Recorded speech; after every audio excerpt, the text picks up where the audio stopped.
Tudo pronto.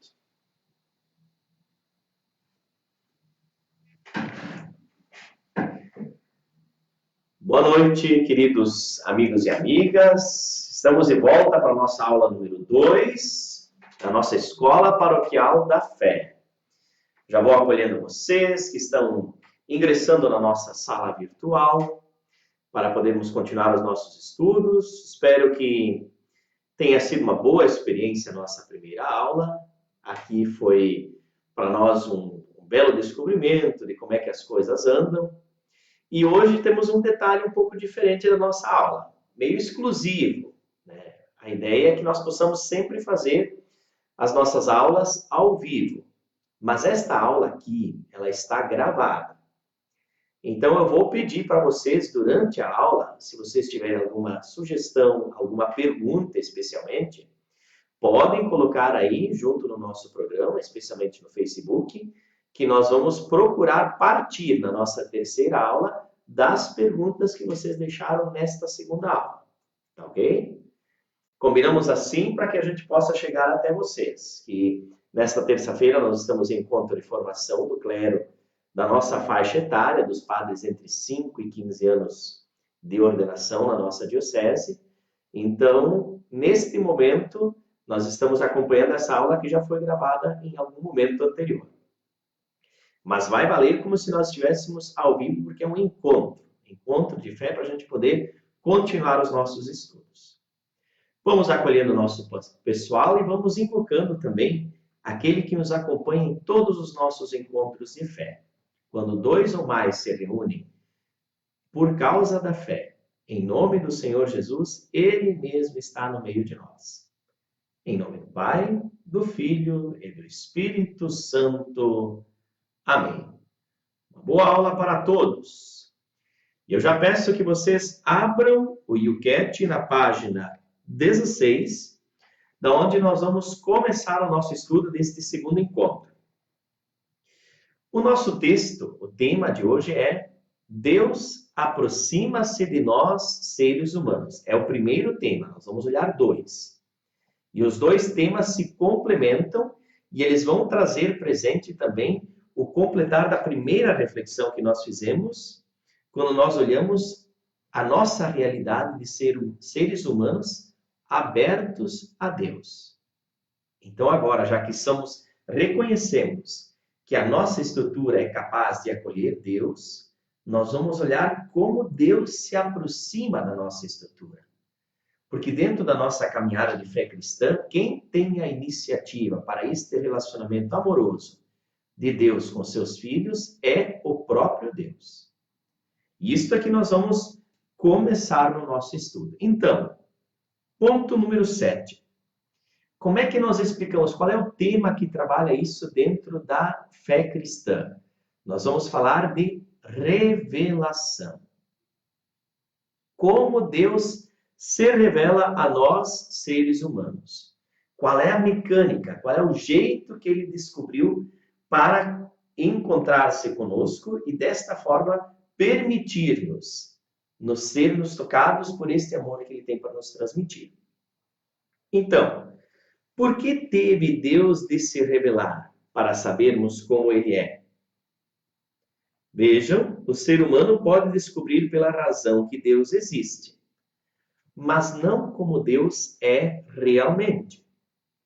Portanto, como Deus gosta de ser conhecido, ele se revelou. Aqui a gente aponta no nosso slide de estudo que Deus mostrou como gosta de ser conhecido. A nossa história da salvação vai nos dizendo como Deus quis ser conhecido pela humanidade. Desta forma, ele se revelou. Isso não é difícil de entender. Isso é como num amor humano. Um amor entre 2 pessoas que se conhecem e vão, a partir do conhecer-se, se amando. E quanto mais a gente se dá a conhecer, mais a gente permite que a outra pessoa se encante por nós. Quanto mais as pessoas têm segredos entre si, tem coisas que não querem revelar, tem coisas que não se permitem tocar, mais difícil é a aproximação de duas pessoas. Vocês podem notar, quanto mais a gente revela da nossa vida para os nossos amigos, mais íntimos parece que nós ficamos. Ou também, a partir da revelação, a gente vai se afastando da pessoa, porque não, esta pessoa eu não quero próxima de mim. Então, enquanto Deus vai se revelando, Ele também vai fazendo esta seleção das pessoas que amam Ele ou não, a partir do jeito que Ele é. Porque Ele não esconde quem Ele é. Como é que nós podemos perceber que Deus vai se revelando?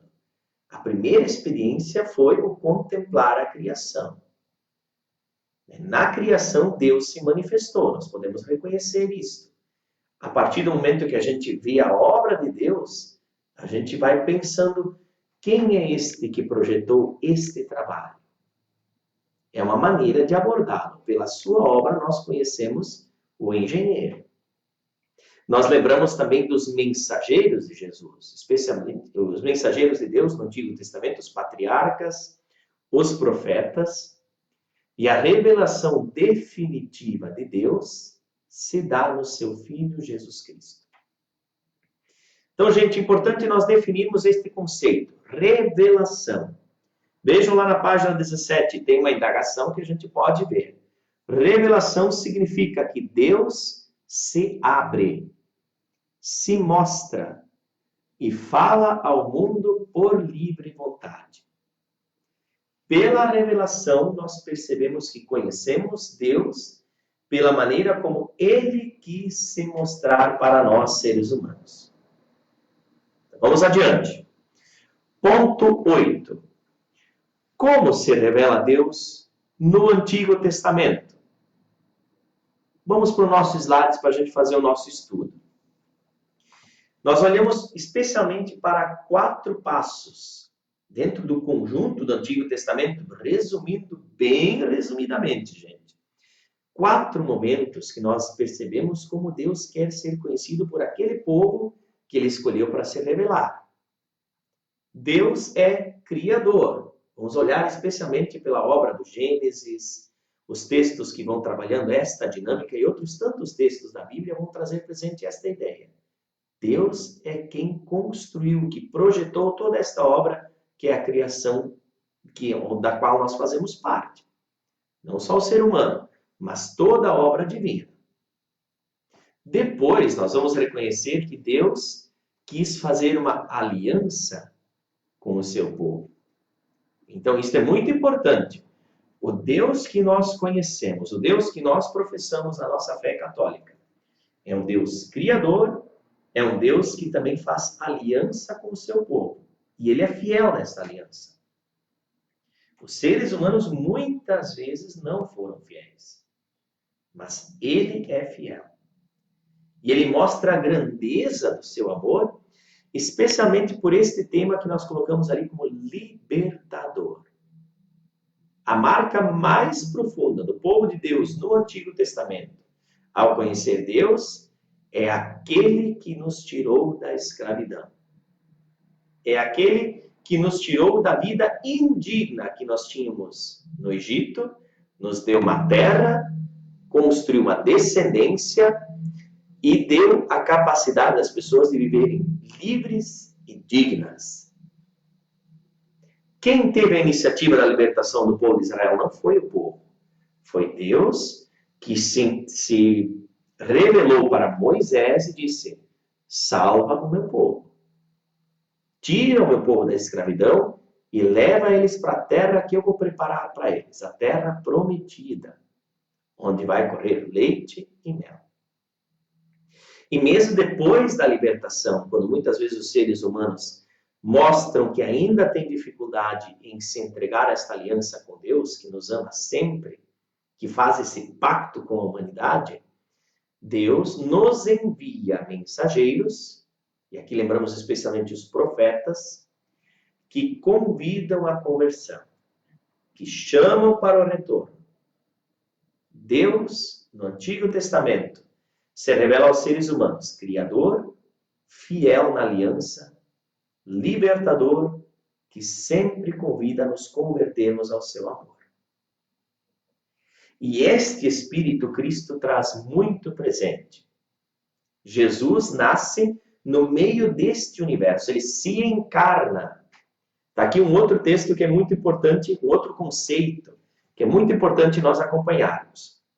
Lá no finzinho da página 17, do ladinho do ponto 9, que nós estamos agora estudando, aparece encarnação. Trata-se da encarnação de Deus em Jesus Cristo. É o fundamento da fé cristã e da esperança na redenção do ser humano. Deus assume a nossa carne para fazer a nossa carne ter acesso ao divino. Porque Deus assumiu a nossa humanidade, a humanidade é capaz de partir para o divino. Então, em Jesus Cristo, nós vamos conhecer a profundidade do amor e da misericórdia de Deus. Por Jesus Cristo, nós conhecemos Deus que vive conosco. Em Jesus Cristo, nós nos demos conta, como seres humanos, dentro da história da salvação, que o próprio Deus sempre está caminhando conosco. Tenho certeza que vocês estão sentindo que Ele está com a gente agora. E esta primeira experiência nós fizemos com o próprio Cristo, porque antes se pensava que o Deus lá em cima, o Deus distante. Agora com Cristo é Deus no meio de nós. Como a gente canta muitas vezes os nossos cantos de missa, vocês devem celebrar aquele canto. Ele está no meio de nós, sua igreja, o povo de Deus. E o mais legal ainda, quando nós pensamos em Jesus Cristo que nos revela a Deus, ele nos diz que ele nos abre a porta da vida plena. É tão legal a gente pensar isto, de que Deus tem um projeto para a gente viver a nossa vida aqui em relação amorosa com Ele. Nós reconhecemos que viemos dele e Ele nos revela que tem um projeto para nós de vida plena. E Ele é a própria porta para conseguirmos alcançar este caminho. Então, Deus nos mostra isto quando nos envia o seu Filho, Jesus Cristo, como estudamos no ponto 9. Nós reconhecemos que Ele é amor, é misericórdia, vive conosco e nos abre a porta para viver plenamente. Então, para concluirmos este primeiro momento de estudarmos como Deus se revela para nós, nós precisamos fazer-nos uma pergunta, que é muito interessante. Pergunta número 10. Ficou tudo dito com Jesus Cristo ou prosseguirá a revelação depois dele? Gente, existe ainda alguma coisa de Deus que em Jesus Cristo não foi revelada? Tem alguma coisa de Deus que nós precisamos saber e que o seu Filho não falou para a gente? O que vocês acham? O Yucat nos define claramente. Depois de Jesus Cristo, não tem mais nada que nós precisamos saber de Deus que a gente não possa saber por Ele. Então, nada daquilo que a gente precisa saber, a gente não tem mais acesso. Depois que veio Jesus Cristo no meio da humanidade, Ele é a última palavra de Deus. Muito bem. Por que nós fazemos essa pergunta? Especialmente porque nós olhamos para as revelações privadas, que muitas vezes são manifestadas por experiências espirituais em tantos recantos deste mundo. Vamos lembrar das aparições de Nossa Senhora, do próprio Jesus Cristo, de pessoas que fazem experiências místicas e apresentam revelações de Deus para a humanidade. Como é que a igreja encara isso? Vocês estão vendo aí no nosso slide o desenho de Nossa Senhora de Fátima. É uma revelação de Nossa Senhora que a igreja aprova. O que foi dito por Nossa Senhora em Fátima e a manifestação de tudo o que acontece naquele ambiente, a igreja diz assim, olha, ali tem uma experiência divina. Mas em outras aparições, depende a mensagem que é transmitida, e especialmente a mensagem que é o recado principal, a igreja diz assim, olha gente, nós não aprovamos isso aqui. Porque é inconcebível pensar que uma aparição que possa acontecer hoje, no século XXI, ou no século passado, em outro momento da história da humanidade, venha contradizer aquilo que Jesus revelou. Então, se a revelação vem atualizar, vem às vezes manifestar de novo uma grande verdade, ou vem apontar um caminho para retornarmos a este Cristo da maneira como ele se revelou no Novo Testamento, opa, então, podemos dar crédito. Agora, se não caminha nesta linha, se apresenta outras mensagens, outras revelações, especialmente na linha apocalíptica, gente. Geralmente, em mudanças de século, em mudanças de milênio, vem algumas aparições vão dizendo assim, olha, gente, o mundo vai acabar. Eu recebi uma mensagem que neste dia tudo vai ser diferente. Apresentam imagens, visões. Interessante. Na Bíblia, Jesus diz assim, quanto o dia e a hora, a ninguém de nós cabe saber. Só pertence ao Pai do céu.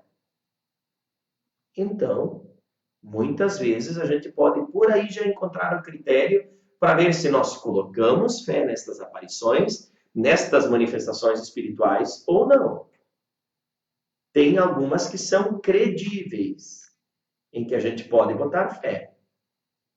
Tem outras que não vale botar. Não vale a pena botar fé. Nós temos experiências bonitas até aqui perto na nossa região. Tem lugares que a gente se sente bem, a gente chama até de santuários, porque parece que nos elevam, nos aproximam de Deus. Mas quando elas começam a contradizer o que Jesus revelou, especialmente nos evangelhos, abre um olho. Não é divino. Ok? Quem tiver mais perguntas sobre isso, a gente pode ir conversando sobre isso de forma posterior. Então, primeiro conceito, que do número 7 a 10 nós precisamos definir. Revelação. Deus vem ao encontro de nós. E a revelação mais plena de Deus é o seu próprio Filho de Jesus Cristo, que se encarna, que mostra Deus no meio de nós e nos diz exatamente como Ele é. E tudo aquilo que ajuda a revelar e aproximar Cristo das pessoas, pode ajudar as pessoas a transmitir esta fé. E é justamente isso que nós queremos falar agora. Ponto 11. Olhando para a revelação, nós recebemos de Cristo um legado. Ide, fazer discípulos de todas as nações. Quando Cristo sobe aos céus, lá no Evangelho de Mateus, ele dá este legado para a igreja. Então, nós vamos estudar agora a transmissão da fé. Significa assumir a missão e torná-la transmitível. Então, gente, por que transmitimos a fé? Porque Jesus nos ordenou. Vocês vão e levem esta mensagem de que Deus está no meio de nós para todas as pessoas. Porque só Deus é capaz de salvar. Então, olhando para isso, como é que Deus nos consegue transmitir esta realidade? Especialmente na Sagrada Escritura. Nós temos dois caminhos para encontrar este Deus. Quais são os caminhos principais? Porque nós não convivemos com Jesus que se encarnou.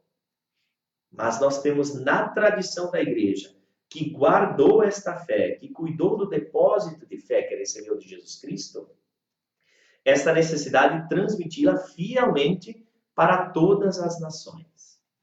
Olha que legado que nós recebemos. Jesus um dia se revelou e agora diz assim, agora é com vocês. Então, como é que podemos saber o que pertence à verdadeira fé? É o que eu comento. Olhem a tradição da igreja, porque sempre procurou ficar fiel à palavra, e ela que defendeu a Sagrada Escritura que foi manifesta em Jesus Cristo, depois posteriormente escrita em textos inspirados. Então, ponto número 13. Pode a igreja enganar-se em questões de fé? E aqui eu coloco aqui no slides a primeira questão. A verdade, é a verdade aquilo que nós encontramos? É verdadeira a Sagrada Escritura? Nos pergunta o ponto número 14. Vamos definir isto. Os livros da Escritura ensinam com certeza, fielmente e sem erro a vontade de Deus. Isto nós precisamos crer. se nós colocamos em dúvida a verdade de fé que está na Sagrada Escritura, nós não vamos conseguir viver uma boa fé católica. Não tem como questionar a verdade de fé que está sendo transmitida nas Sagradas Escrituras. Por quê? Porque elas são inspiradas. A Sagrada Escritura é verdade, a Sagrada Escritura foi escrita de forma inspirada. O que significa isso? Vejam lá na página 21. Conceito de inspiração. Tal a influência de Deus sobre o escritor bíblico, que ele mesmo é considerado o autor da Sagrada Escritura. Enquanto o escritor bíblico, são 73 livros na Bíblia, que vão nos apresentando esse Cristo. Enquanto ele foi escrevendo a sua experiência de fé, e elaborando e transmitindo isso através de um texto histórico, de um texto profético, como nós depois vamos estudar olhando para o cânon bíblico, é o próprio Deus que, a partir daquela inspiração, vai se manifestando naquela palavra. Isso é fantástico, gente. A Sagrada Escritura é verdade, e a Sagrada Escritura é verdade porque foi inspirada. Mas e agora, gente? Questão número 19. Como pode a Sagrada Escritura ser verdade se nem tudo que nela se encontra está correto? Esta é uma boa pergunta. Porque tem muitas coisas que a Sagrada Escritura coloca que estão dentro de um contexto histórico. E que talvez o contexto hoje não se aplica mais para este tempo que nós estamos vivendo. Nós estamos vivendo um outro contexto, vivemos um outro local, com outras pessoas. E pensem só no desenvolvimento tecnológico que nós vivemos hoje e que Jesus não tinha acesso nenhum. Então, como a gente pode dizer que é verdadeira a Sagrada Escritura se nem tudo que nela se encontra está correto? Então, esse conceito é importante no ponto 15.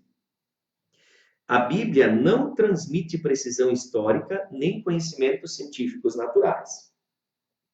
Também os autores bíblicos são filhos de seu tempo. A sua forma de expressão é influenciada pelas concessões culturais do seu meio envolvente, por vezes até inadequadas.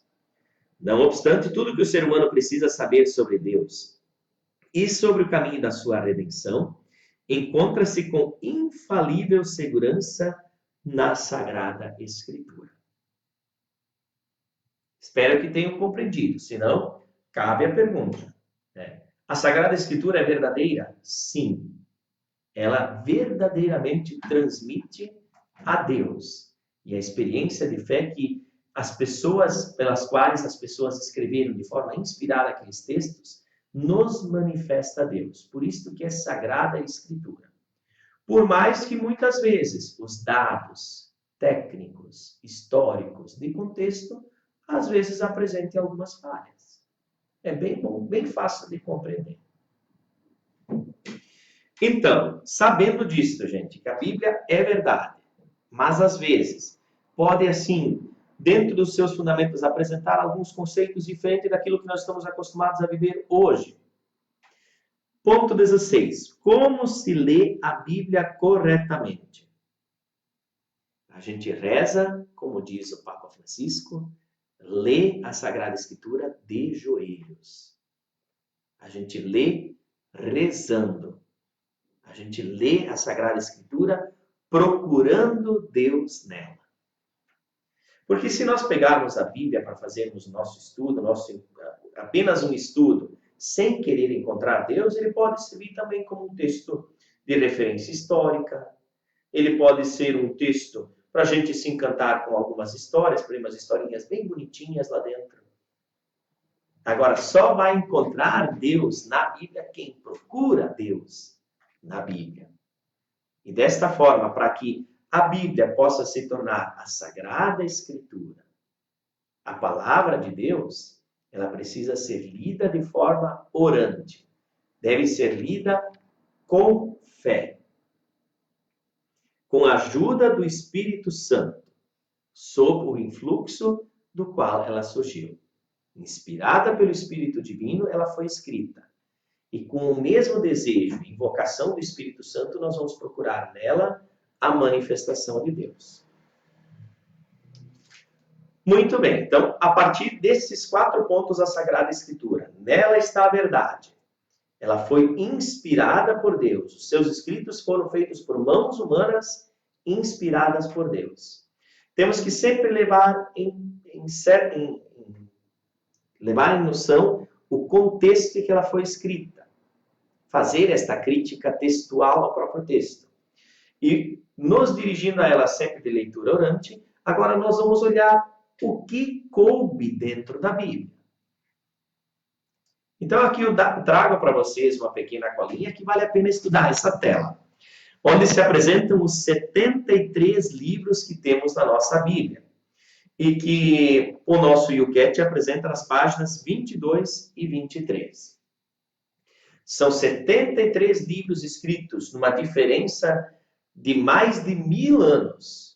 Desde o primeiro que foi redigido até o último, há uma distância de produção deles de mais de 1000 anos.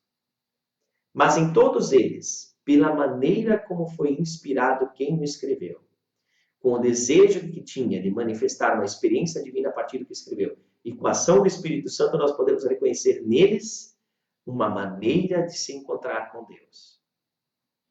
Nós podemos olhar o cânon bíblico dividido em 2 momentos, 2 testamentos. O Antigo Testamento e o Novo Testamento.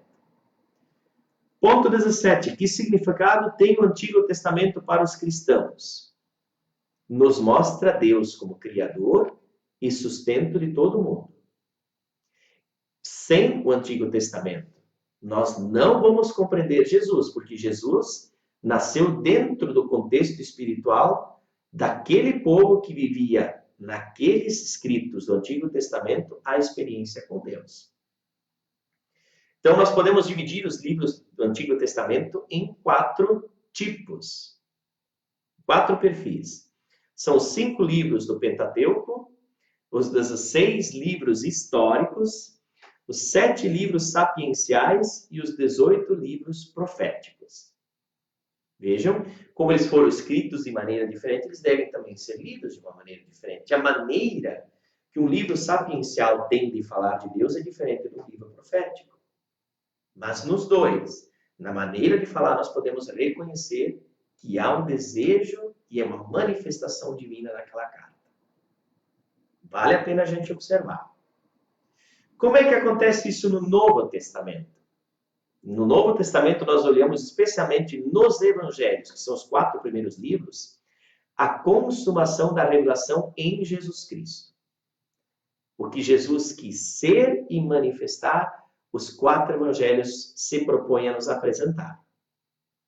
Como é o Filho de Deus e como ele veio ao nosso encontro. Por isso são os textos essenciais, os mais importantes da Bíblia. Porque aí nós temos o contato direto com Cristo, que é aquele que nos revelou mais plenamente a Deus. E depois nós vemos nos Atos dos Apóstolos, nas cartas de Paulo, que a gente chama de cartas aos discípulos e as cartas pastorais. Nas cartas católicas, escritas pelos outros autores, que nem João, Tiago, Pedro e Judas. E no Apocalipse e nos Atos dos Apóstolos, todo este caminho da igreja nascente e de como vivem os primeiros cristãos iluminados por Cristo. O que acontece quando Cristo começa a atuar na vida das pessoas? Como é que elas se tornam? E que vida eles fazem acontecer por onde passa? Então, Antigo Testamento, como é Deus que é criador e sustenta o mundo.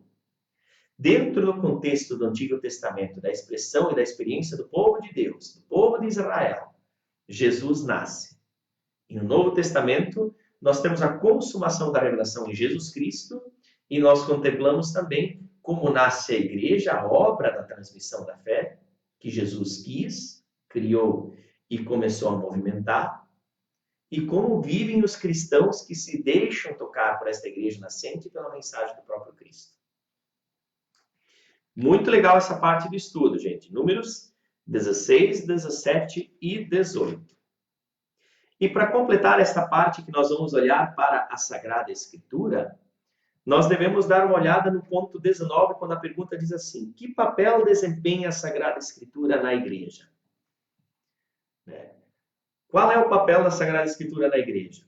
É muito bonito de ver. A igreja busca a sua vida e a sua força na Sagrada Escritura, como quem busca água num poço.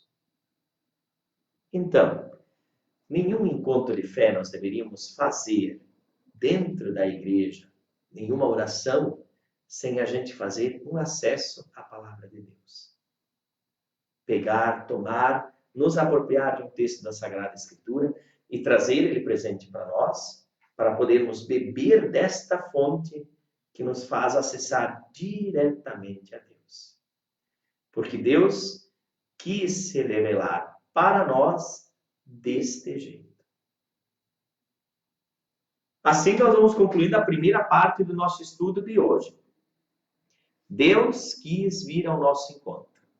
Deus quis mostrar-se para nós como Ele é. E Ele usou esta técnica, a técnica de ser transmitido pela experiência de um povo, pela Sagrada Escritura, pela qual hoje nós temos acesso direto a Ele. Lembremos sempre que a revelação de Deus encontra sua culminância em Jesus Cristo encarnado. Jesus que assume a carne humana para nos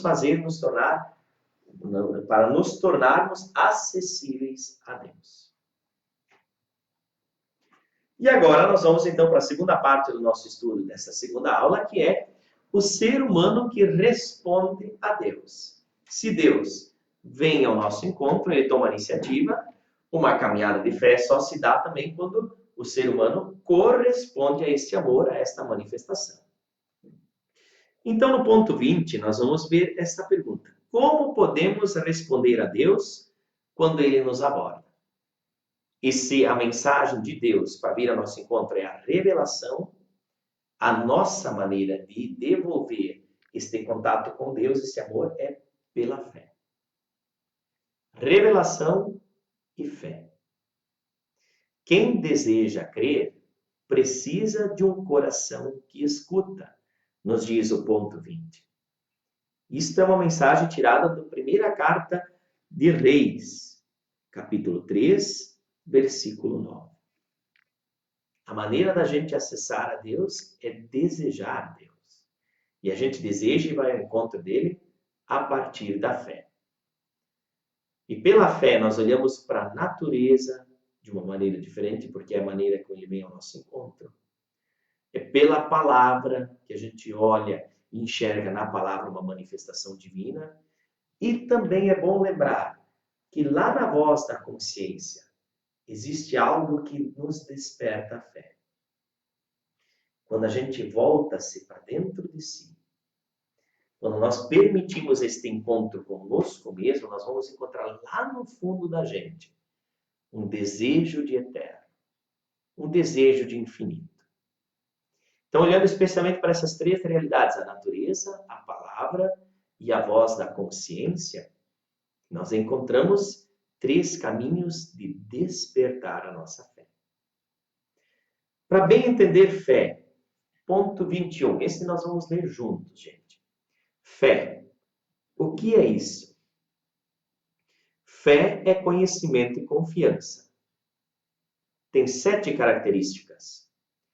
É uma pura dádiva de Deus, que nós obtemos se intensamente a pedirmos. Fé é dom, não é apenas construção humana. É a força sobrenatural de que necessariamente precisamos para alcançar a salvação.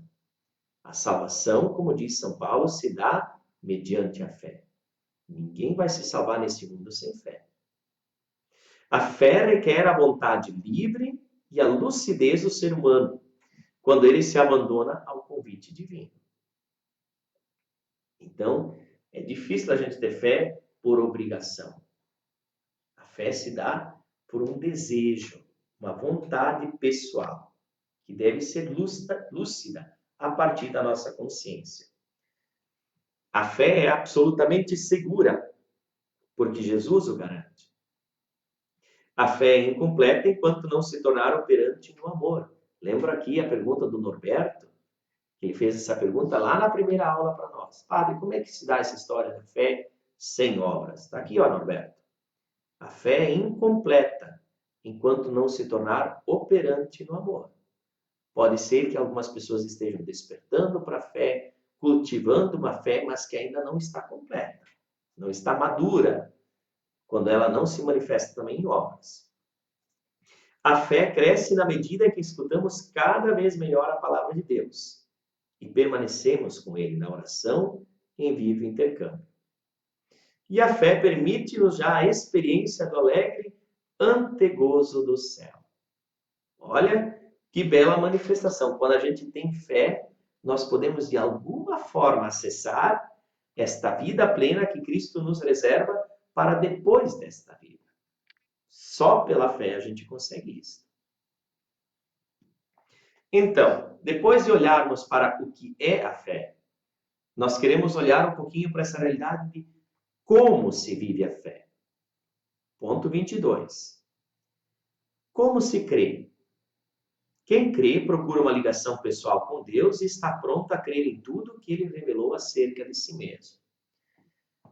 Veja bem, para crer em Cristo, a gente tem que crer em tudo aquilo que Ele manifestou de si. Para vocês que são casados, vocês casaram com uma pessoa integralmente, não só casaram com aquilo que vocês escolheram, que acharam mais legal naquela pessoa. Veio um pacote integral. Talvez algumas pessoas, quando vão encontrar Jesus Cristo, encontrar nele o próprio Deus, às vezes escolhem apenas uma pequena parte desta manifestação divina. Isto não serve como fé, gente. Não serve. Se você quer ter fé em Deus, abrace Deus por inteiro. Também aquelas coisas em Deus que nos provocam desinstalação. Porque senão não tem nada a ver a fé com a conversão. Fé é uma entrega amorosa. Se esta entrega for só para aquilo que nos agrada, isto não vai se tornar amor. Vai ser uma fé incompleta, imatura e não vai gerar uma vida nova. E com certeza nós não vamos conseguir transmitir aquilo que Deus quer revelar em nós a partir da fé. Fé significa entregar-se ao todo do Deus que se revela. Quando a fé nasce, ocorre com frequência uma perturbação ou desassossego. O ser humano apercebe-se de que o mundo visível e o decurso normal das coisas não correspondem a tudo que existe. Sente-se tocado por um mistério. Persegue as pistas que o remetem para a existência de Deus e encontra-se cada vez mais confiante em abordar Deus e, por fim, ligar-se a Ele livremente. Disse no Evangelho segundo São João: a Deus nunca ninguém o viu. O Filho unigênito que está no seio do Pai é que o deu a conhecer. Portanto, gente, temos de crer em Jesus, o Filho de Deus, se queremos saber o que Deus nos quer comunicar. Assim, crer significa aderir a Jesus e entregar a nossa vida inteira nas suas mãos. Eu já vi gente dizendo, às vezes, dentro das nossas comunidades de fé, que gosta muito quando Jesus nos fala do amor ao próximo, do amor a Deus, da oração. Mas quando ele começa a falar em amor aos inimigos, gente, quando ele diz pra gente que quando alguém bate na nossa cara do lado direito, a gente tem que oferecer a esquerda, não, isso aí não é bem assim, padre. Eu acho que ali Jesus já forçou um pouquinho a situação. Gente, se vocês não aderirem a tudo aquilo que Jesus quer revelar, então a fé de vocês vai ser fria, vai ser fraca e vai ser inoperante. Fé é adesão integral a Deus com tudo aquilo que Ele revelou, especialmente em Jesus Cristo. Assim, para completar o nosso encontro de hoje, duas relações com a fé. Fé e ciência, fé e igreja. Coloquei aqui um pensamento do Papa Francisco para ampliar um pouquinho o horizonte da reflexão, É um espanhol que ele fala, né? Porque assim a gente não trai também a língua original pela qual ele se comunica, já que ele é um Papa argentino, né? O Francisco disse lá do seu jeito de falar, junto com a língua do seu povo.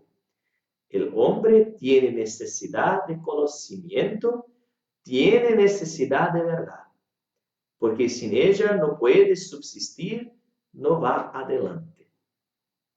Uma fé de verdade não pode nos afastar do conhecimento, de tudo aquilo que já se revelou como verdade também dentro da história humana. Uma fé não pode ser parelha, parceira de ignorância. Uma fé segura, ela está caminhando junto com a ciência natural. É o que nos diz o ponto 23, que vale a pena a gente estudar. Não existem contradições dissolúveis entre fé e ciência natural, porque não podem existir verdades duplas. Uma verdade, ela tem que ser verdade sempre. Ah, mas aqui vocês vão dizer assim, padre, mas quantas vezes o pessoal está jogando fé, criação é contrário à evolução. O que a igreja diz uma coisa, o que a ciência diz é outra. Estuda o que a igreja diz de verdade sobre o que significa criação e evolução. E nós vamos poder entender que as duas teorias, quando elas dialogam e conversam, elas se complementam.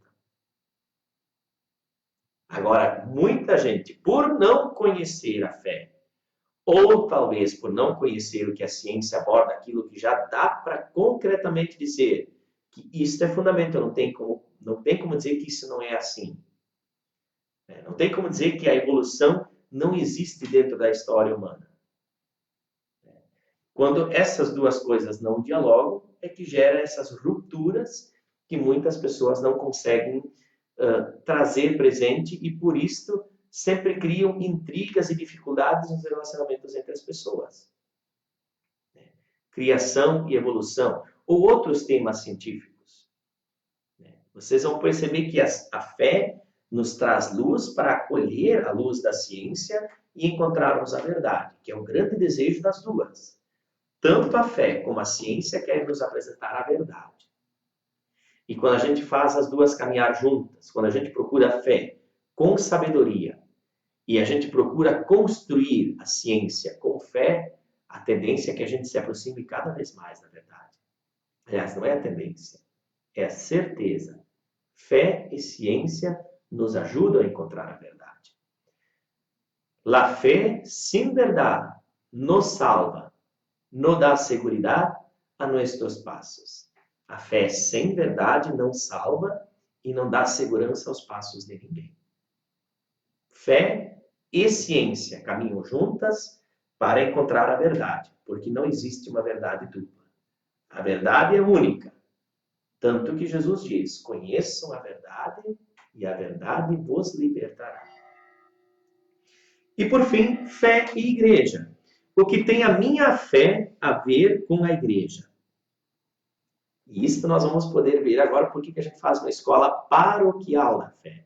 Porque nós estamos estudando a fé juntos, e cada um podia fazer esse estudo particular e até talvez ia ter uma dinâmica diferente, mas porque estamos fazendo em grupo, em igreja, em comunidade, esse estudo? Ninguém pode crer só para si mesmo. Ponto 24.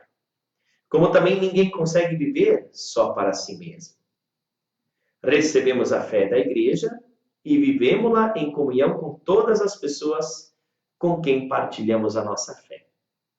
E agora, a partir desta explicação, nós vamos abrir a chave para ver por que nós vamos partir o nosso estudo, por que começamos esse nosso estudo para entender a fé cristã, olhando para o creio. A fé é aquilo que uma pessoa tem de mais pessoal, mas não é um assunto privado. Quem deseja crer tem de poder dizer tanto eu como nós. Pois uma fé que não pode ser partilhada e comunicada seria irracional. Cada crente dá o seu consentimento ao credo da igreja, porque é da igreja que nós recebemos a fé. Foi ela que, ao longo dos séculos, transmitiu aos homens a fé, a guardou de adulterações e a tornou clara constantemente. Crer é, portanto, tomar parte numa convicção comum. Então, nós vamos poder continuar estudando isso, mas especialmente eu quero que a gente veja que o credo vai ser o melhor caminho para nós vermos tudo aquilo que a igreja assimilou daquilo que Deus quis revelar. Vejam lá a definição de credo, que vai ser o último conceito da nossa aula de hoje. É a primeira palavra do símbolo dos apóstolos, que tornou-se a designação para vários textos da igreja, em que os conteúdos essenciais da fé são vinculativamente sintetizados. Então, gente, no creio, que nós rezamos sempre nas nossas missas, ou ainda no creio niceno-constantinopolitano, que às vezes aparece nas nossas celebrações também, nós vemos esta manifestação das afirmações da fé que a igreja foi descobrindo, clarificando, conceituando e tornando a fé comum que nós estudamos. Porque não pode ser que eu tenha uma fé em Deus e você tenha outra. Nós precisamos ter a mesma fé, porque seguimos o mesmo Deus e devemos professá-la na mesma comunidade onde Deus nos colocou. Então, gente, convido vocês agora para que a partir da terceira aula, que nós vamos fazer na próxima terça-feira, nós possamos então estudar o creio. Depois que nós olhamos que nós somos abertos à manifestação divina, depois que nós vimos que Deus vem ao encontro de nós, Ele se revela, e que nós temos acesso a Deus pela fé, é a fé que é a resposta humana para Deus, nós com fé e consciência vamos estudar o creio, para podermos nos apropriar ainda mais desta verdade de fé que a igreja hoje guarda e transmite e pede a seus cristãos que semanalmente confirmem, porque é um sinal de que estamos caminhando juntos com o mesmo Deus, na mesma comunidade que Cristo nos colocou. Quem diz que tem fé, mas não caminha com a igreja, está fazendo algo muito errado, gente. Porque a fé não é apenas uma questão pessoal, é uma experiência pessoal, mas deve se dar dentro de uma comunidade que deve cultivar a mesma fé. Esta é a nossa aula que nós estamos encerrando, então, a nossa aula 2. A revelação divina e a resposta humana ao Deus que se revela. Quem tiver alguma pergunta agora, porque nós entramos em algumas questões bastante complicadas e que podem abrir muitas janelas de reflexão, gente. Se vocês têm alguma dúvida sobre aparições, sobre o cânon bíblico que nós estudamos, que é a maneira como a gente colocou os textos de acordo com aquilo que a igreja conceitou, como dizendo, aqui existe uma expressão divina. Nós nem falamos dos livros apócrifos, dos outros textos bíblicos, que algumas religiões às vezes não aceitam alguns textos dentro da Bíblia, porque dizem que alguns textos não foram inspirados. Então, tudo isso a gente poderia ter elaborado e trabalhado hoje, mas o nosso tempo nos permite isto. E por isso que eu gosto do YouCat, porque ele é bem condensado, ele é focado. Ele nos dá o foco para a gente fazer um bom estudo, bem consciente e bem firme. Se vocês têm alguma dúvida, peço que coloquem aí depois desta aula. Não esqueça de curtir e dar o like para a gente colocar a presença de vocês. E desta forma nós vamos nos preparando. Nós vamos começar a próxima aula a partir das perguntas que vocês deixaram para nós hoje. E dali nós já vamos partir para o próximo passo do nosso estudo, que é o tema que eu quero deixar também para vocês. Nós vamos começar a estudar o credo cristão a partir do número 25. E queremos começar a olhar os primeiros passos do que significa creio em Deus Pai. Então, isto vai se estender até onde é que nós vamos conseguir chegar. Né? Mas aí, olhem os primeiros conceitos também a partir do número 30. O que significa o credo cristão e o que significa creio em Deus Pai. Um grande abraço, muito obrigado pela vossa companhia, pela vossa sintonia. Que bom que Deus quis se revelar a nós e que você está dando também a sua resposta com a igreja, pela tua fé, ao amor que Deus já revelou por todos nós. Que Deus os abençoe, vos proteja e vos conceda uma noite, um bom descanso, para dessa forma continuar seguindo a missão e a luta de cada dia no dia de amanhã. A bênção de Deus Pai, Filho e Espírito Santo. Amém.